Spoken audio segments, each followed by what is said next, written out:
Yo, what's up, fam? What up, fam? Bro, that was good. What up, fam? Yo, what up, fam? Coast Guard crack, Chris. Coast Guard crack. Yo, what's up, fam? Episode 20. Episode 27. Do I say 27. Dude, you're fucking up all day today, man. Edit all this. There's this guy that commented and he said, "You will be seriously fucked with and processed like a piece of meat in the military. Their job is to turn you into a robotic killer who follows orders without question." Alright, that depends on the branch. If you join the Marines, any branch. How much experience does that person have? Robotic killer? I don't know, he doesn't, his name's Robert Holden. Okay, Mr. Holden. Mr. Holden. That's the dumbest fucking question I've ever heard. Well, people think... It's not even a question, it's It's a not a statement, question. but it's completely wrong and a complete misconception. Right, well, there's people that think you join the military and you're just gonna change you into this fucking... I'm still the same goofy ass Yeah, I didn't change it. person.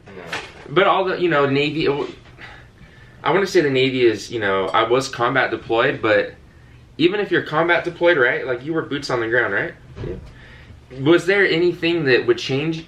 Do you see people that go through, and obviously people suffer from PTSD and stuff that they see in combat, and that's understandable, but you're not going to turn into some...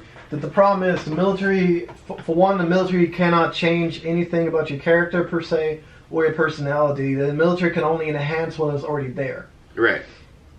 Right. As far as robotic, there are certain procedures that are drilled into you that you're completely proficient on it, but they're all by design. They're all for a reason. Mm-hmm. It's not to turn you into a mindless robot. Actually, they turn you into somebody who's actually extremely capable of reacting under stress. Mm-hmm. That's what the whole training is about.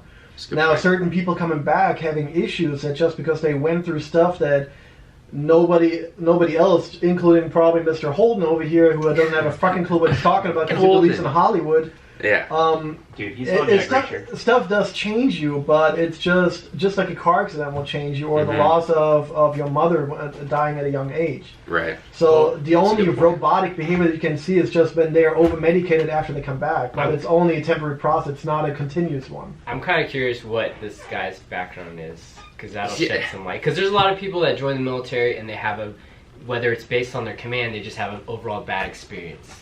Sure. And they come out of that with that kind of, reaction because they had a bad experience. And, not everyone's experience in the military is the same and the branches vary. So, sure.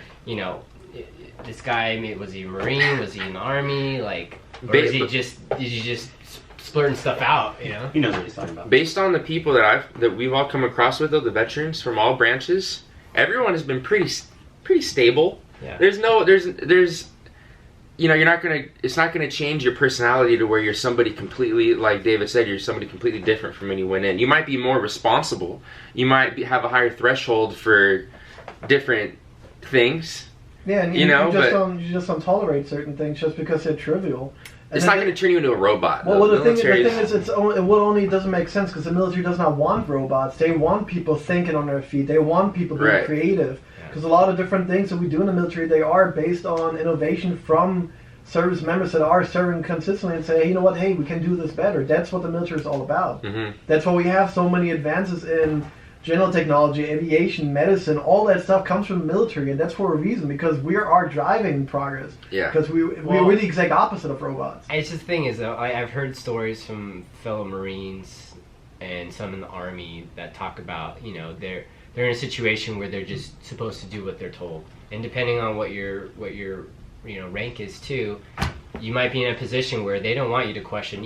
I've had supervisors that had idiotic things for us to do, and some of them would get pissed off because we'd question it, but it's like, it didn't stop me from questioning it.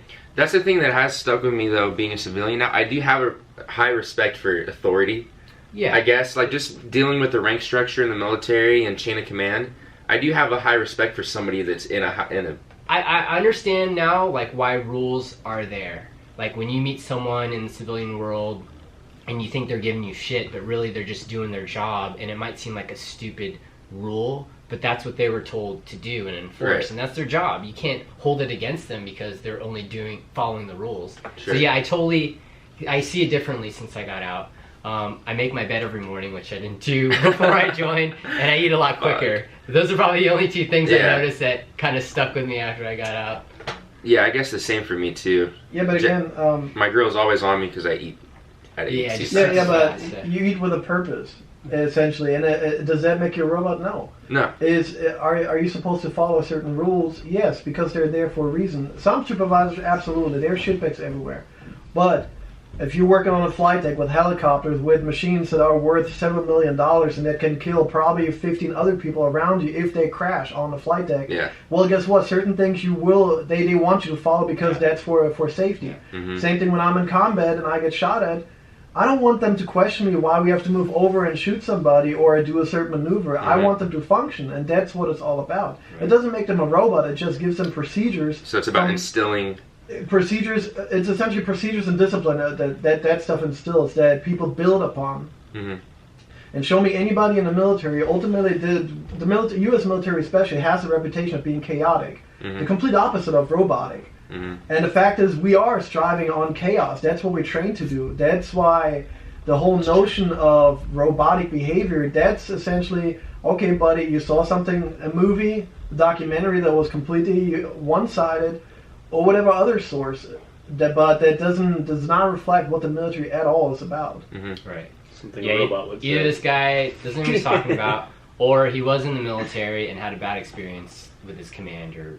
Got kicked out. Controlled, it's controlled chaos is a lot of things in the military, especially a lot of operations that you do. And some people join the military because they need structure, they don't have it. And there's a lot of people that just don't like to be told being told, and they think that is right. Being told like robot, oh, you're a robot, you're told what to do, blah blah. It's just part of that's life. It's part of life, yeah. Unless you're a homeless bum and then you don't have to answer what did your parents do to you? Are you trying to tell me right now that every 2 to 10-year-old is a freaking robot just because they listen to their parents? Yeah, no, that's definitely a stupid argument when people say it turns you into robots and you can't think for yourself and blah blah blah. Although, you definitely can't be as my creativity was definitely contained. It's still restricted. You do, you don't have freedom of speech. There's certain things you can't say. Well, but you go into it with the knowledge that, hey, it's just like any other employer. If I work for Planned Parenthood, well, they probably don't want me to go out there and say, hey, abortion is wrong. So you're going to be restricted there. Yeah. Any other workplace that you have, they're all going to restrict you in what you can say, what you can do. Right. That's common sense. That's normal life. When you take that pledge, you need to know what you're getting yourself. Yeah, correct. But I'm just saying it's not military specific. That is something that you see in every other job in the world. Mm-hmm. Right? That there are going to be rules, there's certain regulations you have to follow. Does that make you a robot if you, let's say, work on Wall Street just because they say, hey, we don't want you to do insider trading? Oh my God, now my accounting creativity is stifled. I'm a robot. I'm a Wall Street robot. I cannot handle that. Come on, man. The fuck? Yeah. Alright, guys, this is going to be wrapping up the video very eloquently. Yeah. Thanks for stopping by, episode 27. 27. You got so excited earlier, man. Not 28. 26, 28, 30. Yeah, we're gonna let us know questions or stuff you want us to talk about. I'm gonna try to do this every week. Once a week is the goal. Thanks for stopping by.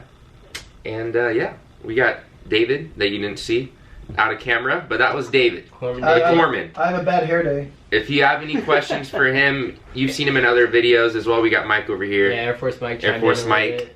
But let us know, guys, below. We'll do many. All right, that's edit. That's all right, guys. Thanks for everything. Support. All right, guys. Social media below as always. Leave a like if you like the video and sticker fire. Sticker fire. Check it out. Check it out. Create a campaign. Create a campaign. Upload your stickers. I'll leave the link below. Pornhub. No, too soon? Yeah. Pornhub. Pornhub, yeah. Link below. I hear good things. All right, guys. See you later. Goodbye. Later.